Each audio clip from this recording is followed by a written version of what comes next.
Janasena party Telugu Desam party పొత్తులో భాగంగా నిన్న సీట్లు ప్రకటించినటువంటి తెలుగుదేశం పార్టీ వారు జనసేన కేటాయించినటువంటి 24 సీట్లని జనసేన పార్టీ తూర్పు నియోజకవర్గ ఇన్ఛార్జిగా చాలా దిగ్బంధికి గురి చేసింది.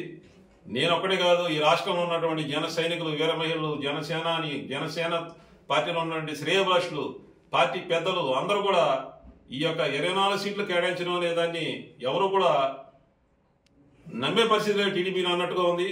నమ్మక ద్రోహం చేయడంలో చంద్రబాబు నాయుడు మించినటువంటి నాయకుడు ఈ రాష్ట్రంలోనే లేడు. ఈ రాష్ట్రమే కాదు, ఈ భూప్రపంచంలోనే చంద్రబాబు నాయుడు లాంటి దుర్మార్గుడు ఎవడో లేడు. నమ్మిన వాళ్ళని నెట్టేట ముంచడంలో ఒక బ్రాండ్ అంబాసిడర్ గా వెలుగొందినటువంటి వ్యక్తి చంద్రబాబు నాయుడు గారు.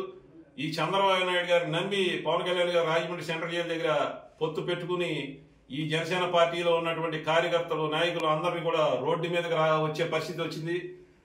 గౌరవప్రదమైన నెంబర్స్ ఇస్తామని చెప్పినటువంటి టీడీపీ వాళ్ళు ఇవాళ 24 సీట్లు కేటాయిస్తే ఆంధ్ర రాష్ట్రంలో 10 జిల్లాలో హైయెస్ట్ ఓటింగ్ వచ్చినటువంటి నాలాంటి వారికి కూడా సీట్లు లేనికుండా చేసినటువంటి పరిస్థితి ఇవాళ చంద్రబాబు నాయుడు గారు కల్పించారు. నాదెళ్ల మనోహర్ గారి కంటే కూడా ఎక్కువ ఓట్లు వచ్చినా కానీ నాకు సీట్లు లేవు, కానీ నాదెళ్ల మనోహర్ గారు సీట్లు ఇచ్చారు.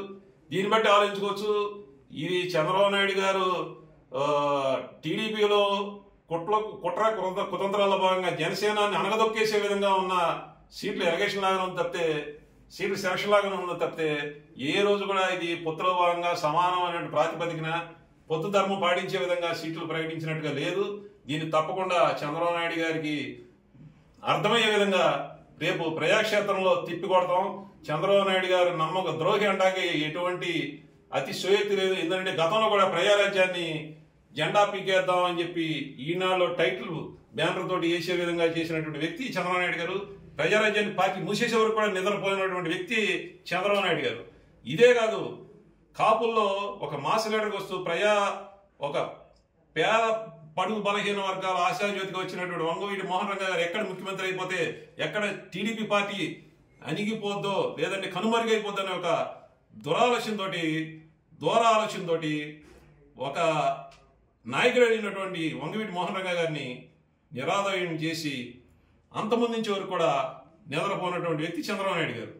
ఇది గ్రహించి హరిరామ్ జోయ్ గారు కూడా చెప్తా ఉన్నారు, చంద్రబాబు నాయుడు మామూలుడు కాదు, నోటితో నొసలు ఎక్కించే టైపు, అతను నమ్మితే నడి సొంతలు వదిలేస్తాడు. ఒక నమ్మక ద్రోహానికి బ్రాండ్ అంబాసిడర్ చంద్రబాబు నాయుడు గారు. ఈ చంద్రబాబు నాయుడు గారిని నమ్మే పరిస్థితి లేదు. జన సైనికులు, వీర మహిళలు, అలాగే జనసేన నాయకులు అందరూ కూడా మరొకసారి ఆలోచించుకోవాల్సిన పరిస్థితి వచ్చింది.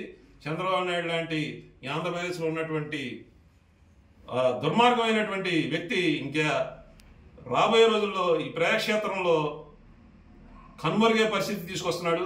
ఎందుకంటే నమ్మక ద్రోహం 24 సీట్లు అంటే అది ఎవరు కూడా జీర్ణించుకోలేని పరిస్థితి. అసలు చాలా దిగ్భ్రాంతికి గురి చేసినటువంటి నెంబర్స్ కనబడుతున్నాయి. గౌరవప్రదమైన నెంబర్స్ ఇస్తామని చెప్పి ఈ విధంగా చేయడం కూడా ఎవరు కూడా జీర్ణించుకోలేని పరిస్థితి కనబడుతుంది.